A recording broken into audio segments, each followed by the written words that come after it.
mundo.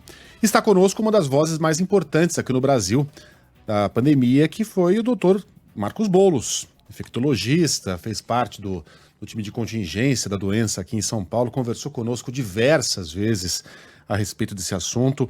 Antes da pergunta técnica, doutor Boulos, e antes de mais nada, obrigado pela participação aqui na Band News FM, queria fazer uma pergunta mais pessoal. Eu fiquei literalmente arrepiado e com uma felicidade quase transbordante, imagino todo mundo, de ter o privilégio de falar aqui no microfone. Acabou a pandemia da Covid-19.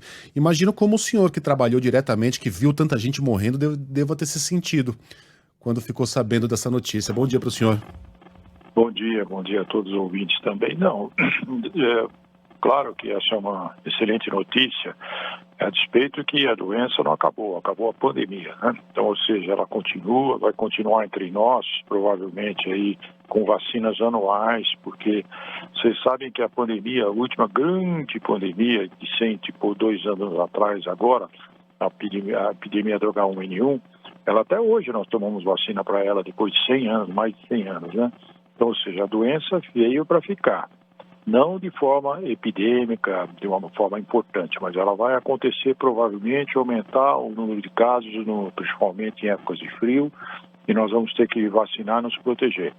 Mas, obviamente, saber que esse não é mais um alerta nacional, nem internacional, ela vai focalizar em alguns lugares só, isso é muito bom, mostra que o problema está se resolvendo em nível internacional.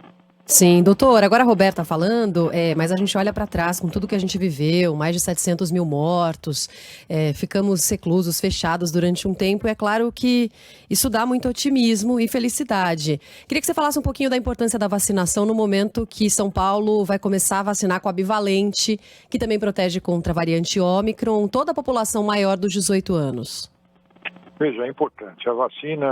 Certamente a vacina teve um papel fundamental para que a pandemia terminasse mais rápido do que terminaria se não fosse a vacina, né?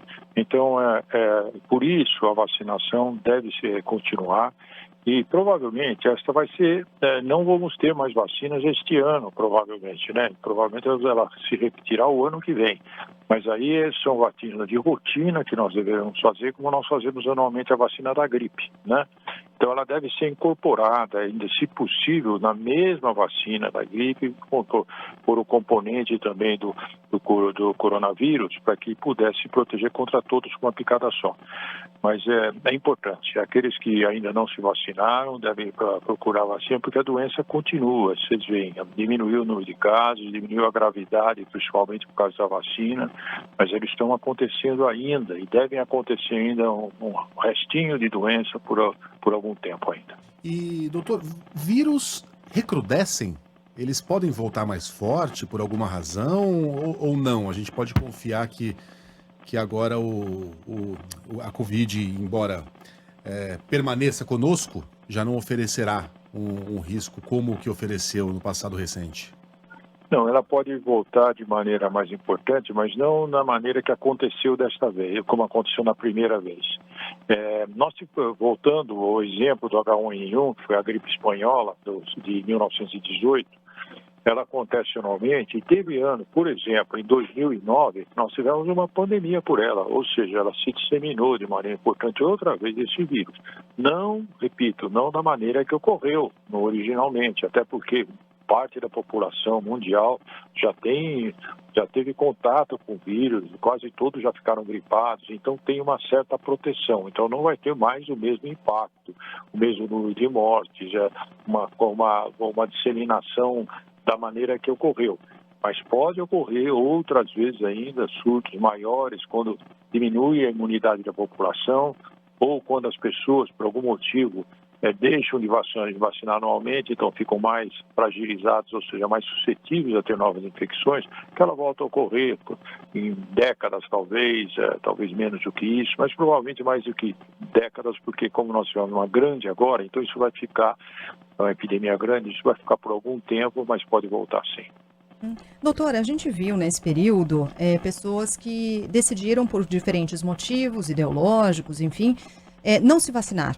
É um movimento anti-vacina que é grande em alguns países, maior do que aqui no Brasil, mas a gente viu isso acontecer no Brasil E, por exemplo, quando a gente acompanha a vacinação infantil, a gente viu nos últimos anos, principalmente, com muita preocupação, o Brasil, que sempre foi uma referência nessa vacinação, não atingir números mínimos de alcance de meta na vacinação do público infantil. O quanto preocupa isso? O quanto a pandemia nos ensinou em relação à vitória da ciência, à vitória da vacina, e o quanto algumas pessoas ainda não enxergam isso por diferentes questões e não se vacinam?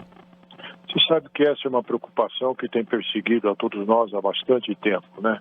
Porque algumas doenças, você bem disse, o Brasil ele é o país, ainda é o país que mais se preocupa em proteger sua população através da vacina.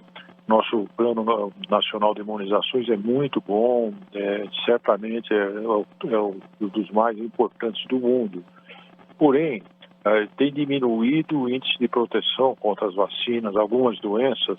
Agora, o mais recente, que tem preocupado mais, é a poliomielite, que praticamente, a paralisia infantil, praticamente deixou de ser um assombro para todos nós pela vacinação. E a vacinação fácil, daquela da gotinha, e nós ficamos livres dessa doença.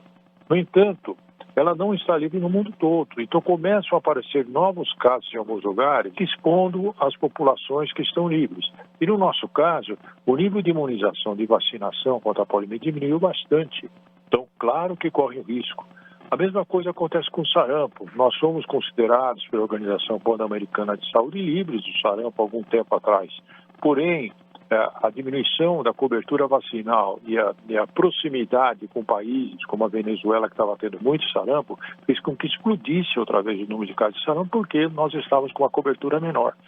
Então, nós temos que nos preocupar. As pessoas que são do movimento anti-vacina têm que entender que a vacina, a ciência, através da vacina, ela deu um impacto importante, inclusive, para que nós vivêssemos mais. A idade média da nossa população hoje é muito maior, a sobrevida, do que era no passado. Entre outras coisas, claro que não é o único fator, teve a parte da higiene natural, com água, com saneamento básico, teve o processo de melhoria da alimentação e da água tratada. Porém, a vacina foi importantíssima para que nós vivêssemos mais, não morressem tantas crianças, principalmente aquelas com menos de 1 ano, e a vacina teve importância em tudo isso. Nós ouvimos mais falar com grande importância em tétano, em sarampo com menos importância, poliomielite praticamente sem importância, a varíola desapareceu. Então, ou seja, isso tudo por causa da vacina. E se nós deixarmos, você reduz. É como se, olha, o progresso não interessa para a gente, então não vamos vacinar, então nós vamos viver menos. Agora, obviamente, é parte da coisa, de tudo que nós tivéssemos para que a gente pudesse atingir uma vida média hoje muito grande, ou muito alta, né, comparado com os países mais desenvolvidos. Isso pode retroceder se as pessoas insistirem em não se vacinar. Que tempos, que tempos. Doutor Marcos Boulos, obrigado pela participação. Um bom fim de semana para o senhor. Até a próxima. Prazer falar com vocês. Um bom dia para todos vocês. Bom fim de semana.